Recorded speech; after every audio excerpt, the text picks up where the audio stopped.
Tim nasional Indonesia harus takluk 0-1 dari Afghanistan dalam laga uji coba di Stadion Gloria Antalya, Turki. Kekalahan timnas Indonesia ini disebabkan dengan beberapa kelemahan tim Garuda di laga tersebut. Pelatih timnas Indonesia Sintayong menerapkan formasi 4-3-3 dalam pertandingan ini. Walaupun timnas Indonesia mendominasi dengan 55% penguasaan bola, jumlah shoot on target Indonesia masih jauh kalah dengan Afghanistan. Afghanistan bahkan bisa mencuri 1 gol. Mungkin ada beberapa kelemahan timnas Indonesia dalam pertandingan melawan Afghanistan. Persoalan ini harus segera diurai oleh Sintayong agar bisa tampil lebih baik di Piala AFF 2020-2021. Dan kali ini kita akan mengupas beberapa kelemahan timnas Indonesia. Yang pertama, lepas dari pressing. Hampir 3 bulan tak bermain, Afghanistan tampil menunggu saat bersuat timnas Indonesia dalam situasi tersebut.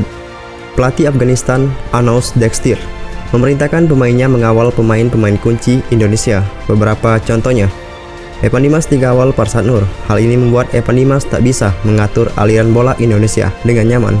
Pada saat yang sama, pemain seperti Dedik Setiawan ditempel dan terus-terusan dilanggar. Akhil Abbasin.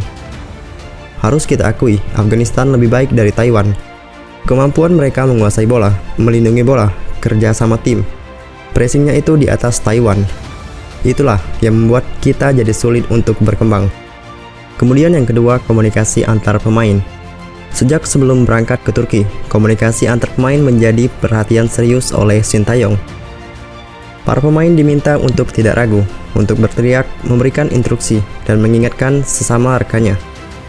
Ternyata persoalan komunikasi ini belum benar-benar tuntas. Kerjasama Witan Sulaiman dan Dedik Setiawan menjadi contoh nyata. Walaupun sempat membuahkan peluang matang pada babak pertama, seringkali umpan Witan Sulaiman ke Dedik, maupun sebaliknya, tidak pas karena salah pengertian. Gol Afghanistan ke gawang Indonesia pun tercipta karena komunikasi tidak lancar. Baharudin Arianto dan Victor Ibonepu sejatinya sama-sama untuk berpeluang untuk membuang bola, tetapi tidak ada yang melakukan karena minim komunikasi. Ketiga, konsentrasi pertahanan. Selanjutnya yang tidak kalah menonjol adalah faktor konsentrasi.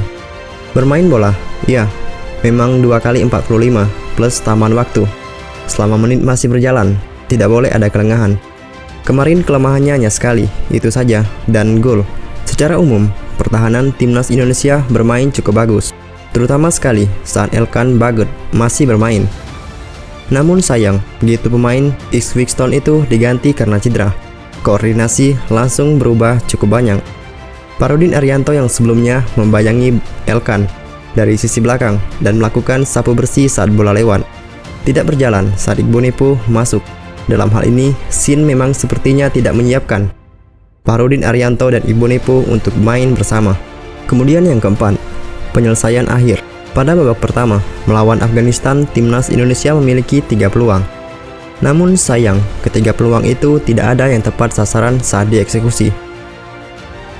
Witan hingga Dedik sama-sama gagal menjadi pembunuh di kotak penalti lawan. Dalam analisis ini, timnas Indonesia memang kekurangan sosok penyerang murni atau pemain dengan karakter nomor 9. Dari daftar pemain yang dipanggil hanya Ezra Walian yang memiliki karakter itu. Namun Ezra Walian belum siap untuk tampil 90 menit. Dan yang terakhir, pergantian kunci. Pergantian pemain yang biasanya jadi senjata kunci untuk mengubah situasi deadlock. Tidak bisa dilakukan oleh Sintayong, mengganti Evan Dimas, Egy Maulana Fikri, Dedik Setiawan, dan Elkan. Dengan Kadek Agung, Irfan Jaya, Ezra, dan Ibonepu tak bertuah. Namun hanya Ezra yang relatif memberikan dampak signifikan. Pergantian pemain yang dilakukan oleh Sintayong belum bisa optimal karena memang sumber daya pemain yang ada tidak mencukupi. Pemain yang diganti tak lebih baik ataupun punya kualitas setara, memang harus diakui. Keinginan Sintayong menambah pemain itu sesuatu yang kalau dari sisi teknis sepak bola itu masuk akal, karena memang kelihatan saat Sintayong melakukan perubahan materi, para pemain tidak naik level permainan.